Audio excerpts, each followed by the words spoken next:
drive. Tatum the finish. It is Baylor 18. The mission commanded is mission accomplished. The Celtics snap a 5-game win streak with a blowout 111-89 loss to the New York Knicks at home on Super Bowl Sunday, early here, 12:30 tip-off at the Garden. And this was a great crowd early on. This was a great atmosphere, a lot of Patriots fans in the building, but pretty much from the jump, you could tell this game was going to be a little bit of a struggle for the Celtics. And it pretty much was for all 4 quarters of this game, particularly on the offensive end, where the Celtics shot just 37% from the field and 17.1% from three, 7 of 41 from three. The only Celtic player to hit more than 2 threes was Derek White, who went 3 of 9 from downtown.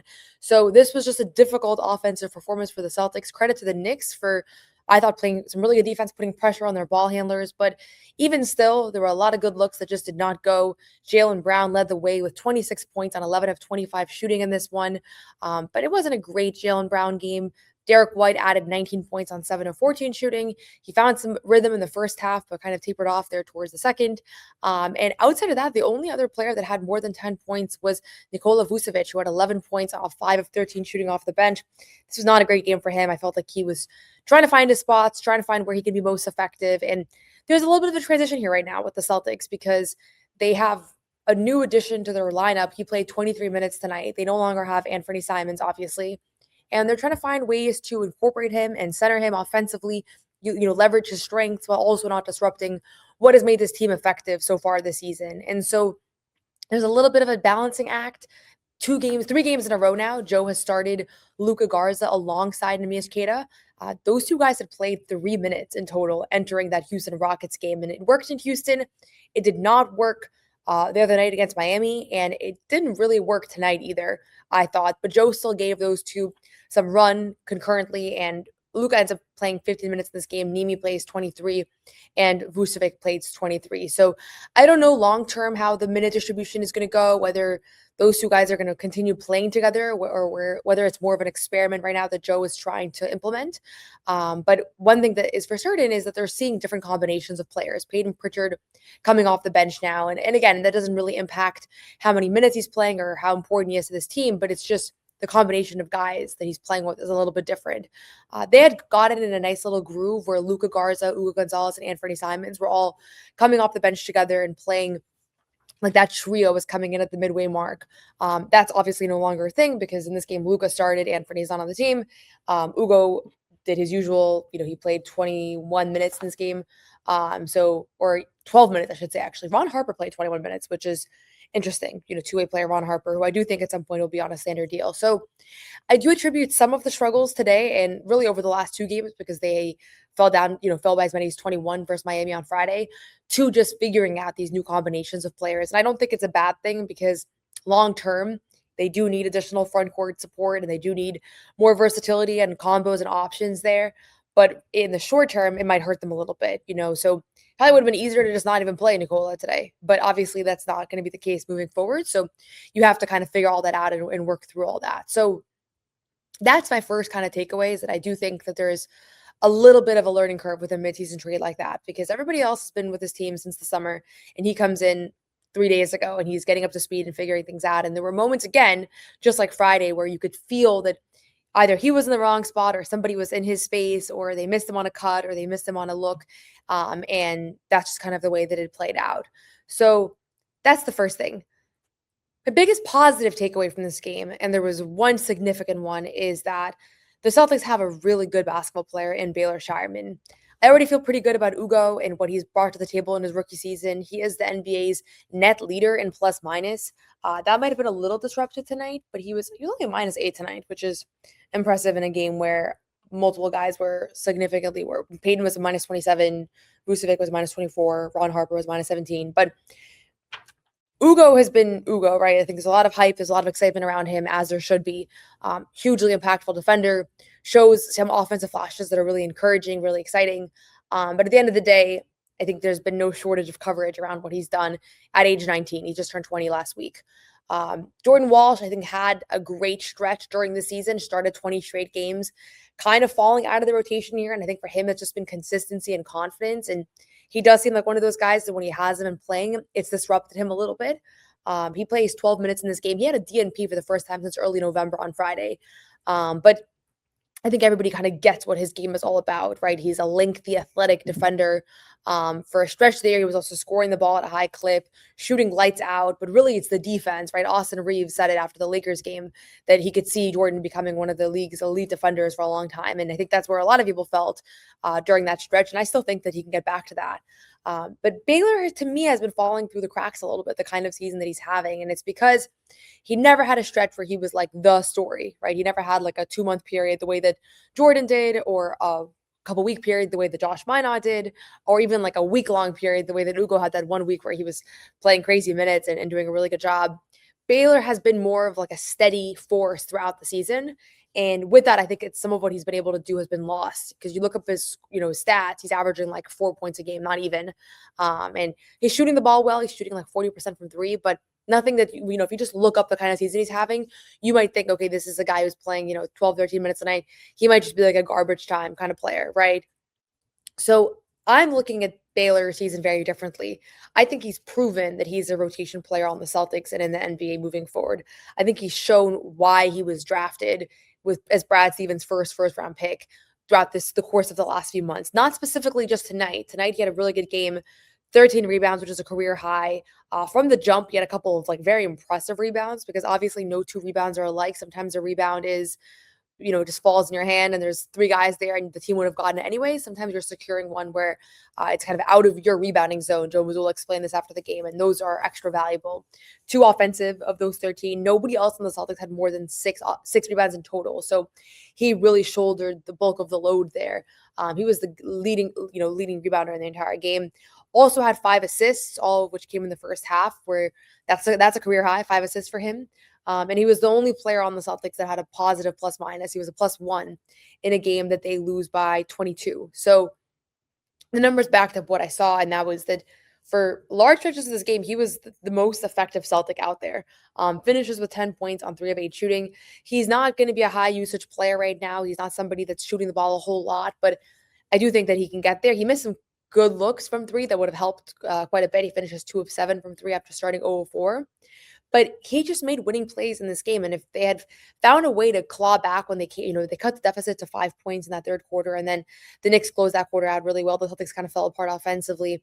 Had they found a way to build off of his momentum, I think he would have been the story of this game, because he had some big shots. He's getting the crowd going. That's a big part of Baylor's appeal, is that he really works the crowd, and in a home game, that's really valuable, that he's kind of getting the most out of what's already a pretty excited environment. This was another good crowd here, filled with Patriots fans, so that created a special atmosphere. But yeah, it's the playmaking, it's the rebounding, it's just the decision making. He's just a smart player, and I think that's what Joe has really liked about him from the jump. And it's why when different guys were coming in and out of the rotation, Baylor was a consistent 12, 13 minutes a night. Like, you could just feel that Baylor was going to contribute to winning. And sometimes that was in the form of playing 5 minutes in the fourth quarter and not playing the rest of the game. And you go back in those 5 minutes and he made 5 or 6 winning plays that helped them ultimately achieve an outcome that, if you just scan the box score, he might not have had that much to do with. So this was another great Baylor game. There weren't a ton of positives from this one. Like, obviously, Baylor looked like he was playing a little bit more confidently on the offensive end. Jalen puts up big numbers again. But I think if you just, from watching this game, feeling this game, he was the only one that I was like, you know what, Baylor had a really good game tonight. So I figured I'd talk about him a little bit more than usual, because I do think there's something kind of under the radar brewing with him, where he is the kind of player at this point that is probably going to be in a playoff rotation, and they already have him on the books for next year. And I think he could be somebody that they will try to extend and see if they can have him here for years to come, because he can play a lot of different roles for this team, but he's also a secondary ball handler. And right now they don't have as much guard depth as they did a couple weeks ago. So I think that's part of why you're going to see his minutes and usage continue to increase. Anthony Simons is no longer on the team, right? So that might take a little bit of a hit on Nimi's minutes, on Luka Garza's minutes in particular, it seems like early on here. But that's kind of where things have shaken up. And it's been really impressive to watch him assume a bigger role kind of on a whim, because it feels like he's been ready for this opportunity. He is extremely confident. I went back and I did a feature on Peyton Pritchard. You can check that out on Celtics blog. And I spoke to Ime Udoka, who said, I knew from the jump that Peyton felt like he was ready for a bigger role. He was ready to kind of go. I think Baylor's in a similar mindset where he is ready to go. If his number is called, he is there. Like there is not going to be any acclamation period. There's no doubt about it. Just want to give a quick shout out to our friends over at PrizePicks. Shoot your shot on PrizePicks and get $50 instantly in lineups when you play your first $5. That's right. PrizePicks is now giving you $50 in lineups when you sign up and play your first $5. PrizePicks makes every dunk, every diamond, every board that much more exciting. So don't miss the chance to get started on America's #1 app for sports picks. PrizePicks is so easy to use and it's so simple to play. Just pick more or less on 2 to 6 player stat projections. If you get your picks right, you could cash in. Pick from all your favorite sports, anything from basketball, baseball, hockey, UFC, soccer, college basketball, tennis, golf, esports, and more.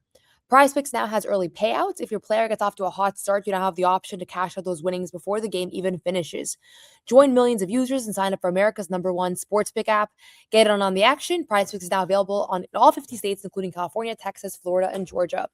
Download the PrizePicks app today to use code CLNS to get $50 in lineups after you play your first $5 lineup. That's code CLNS to get $50 in lineups after you play your first $5 lineup. PrizePicks, it's good to be right. So I mentioned the kind of integration period, and the fact of the matter is that there's a lot of different combinations, a lot of double big, a lot of just Joe trying out different things that in the long term, I do think is going to benefit this team quite a bit.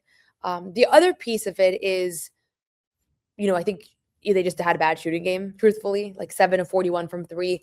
A lot of those were clean looks. And I'm not really somebody that will just, I feel like I go back sometimes and I watch games and I'm like, okay, these were bad looks.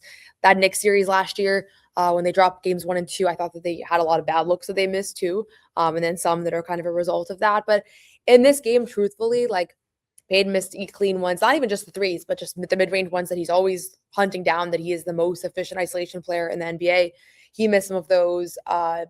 You look at the three-point shooting across the board, it was just kind of abysmal. Guys got clean looks, though, like Ron Harper. Payton had 2 threes that were literally in and out early in the game. It was kind of an omen for a bad game for him. He only had 6 points in this one, and he's been on a tear, averaging 26 points the previous 3 games. So it's always going to be hard to win games when you're shooting that poorly. Some other things that stood out from this one is the continued strategy of fouling Mitchell Robinson that has extended into its second season with Joe, maybe even third season. Mitchell Robinson's shooting 38% from 3 on the season. He was 2 of 6 tonight. I thought it generally worked well. He was not a huge factor in this game, only played 16 minutes. He was a plus 15, which is notable because I think one of the reasons that Joe always explains that he does, hack a Mitch is because the Knicks are a better team when it's him on the floor. And that was evidenced in the box score today. 9 rebounds for him in 16 minutes. So he's certainly somebody you want to keep off the floor. At one point, Joe had Amari Williams check in to literally just foul Mitchell Robinson and come back out of the game. And that's been something that he's done in previous games this season as well. So that lives on. I thought Jalen Brunson, they didn't really have an answer for him. He was awesome in this game. 31 points on 12 of 21 shooting, 8 assists, just really dominated from the jump. I think he had 15 points in the first quarter alone. And so that kind of set things off on the wrong foot for Boston. And different guys took stabs at guarding him, Jaylen Brown, Ugo, Jordan, Ron Harper. And truthfully, I think he got in a good rhythm early on and it kind of just carried over from there. So that's it out. I think this is an aside, but Jose Alvarado was a great pickup for the Knicks. He finishes this game with 12 points. He's still acclimating. I think this was his debut, but he had a lot of good moments in this one. And he's a player that I've been a big fan of for a while. So I think he makes that team a little bit more dangerous. But this was just one of those games. They won 5 in a row entering today, I should say. 12:30 start, a little bit funky, and this is a good Knicks team. They've been on a tear. They had a tough stretch there after the NBA Cup, but they've been back on track. So I believe they assumed the second seed after this one. So not a ton that I loved, truthfully, on the floor. Like, I think they competed. They battled defensively. The backdoor cuts gave them some trouble. That was something that multiple people spoke about post-game. You can check out the entire post-game press conferences. Joe Mazzulla, Jaylen Brown, and Derek White spoke after this one. Derek also spoke about why he came in wearing all Pats gear. Derek is a Denver Broncos fan, so he lost the bet with Nick Sang, who is one of the Celtics trainers, Jason Tatum's trainer in particular. So that was a funny little clip there. Jaylen spoke extensively about just kind of like going wrong in the loss. And also something that's been interesting that he has been getting called offensive fouls for when there is a player's face kind of like in his space. And it's been a strange one because he is elbowing the player that is guarding him, but also it seems like it's increasingly a thing now that players are hunting for that, which honestly, shout out to them because you're literally putting your face on the line to draw a foul. But it's been kind of weird to watch because I don't think it should be a foul. And I asked Jalen about that. You can check that all out in full on CLNS Media as well. He talked about how they actually have been sending the league clips, and there's not a lot of clarity around what makes it a foul, what doesn't make it a foul. But yeah, I think this is one of those games, they have an opportunity to respond here. I believe their next game is on Wednesday. Let me double check that. And then we got the All-Star break. Sam Hauser missed this game with back spasms. So they were, I don't want to say shorthanded because, you'll live, but, he has been an important part of this team. And I think that's another rotational thing that made things a little bit more difficult. Yeah, the only other game the Celtics have before the break is on Wednesday against the Bulls, which is exciting because that means Anthony Simons is back just a week after he was traded. Literally 8 days after he was traded, he'll be back. So we'll have coverage. I'm sure we'll have some people at Bulls shoot around. We'll hear from him, his reactions to the trade, and he'll be welcomed back at TD Garden where he became a fan favorite really quickly. So that'll be fun. And then All-Star break, I'll be out in LA where Jaylen Brown and Ron Harper Jr. will be out there. Ron Harper is participating in the Rising Stars Challenge, just representing the G League, and then also All-Star Saturday night. Him, his brother Dylan, and his dad Ron are doing the Shooting Stars Challenge. So that'll be fun. And then obviously Jaylen Brown, an All-Star starter for the first time in his career. So as always, thank you for watching. A little bit of a shorter episode today. Tough loss, also the Super Bowl. Go Pats. And let me know if there's some things that stood out to you from this game. Thank you as always for watching, and check out the entire post-game press conferences on CLNS Media as well.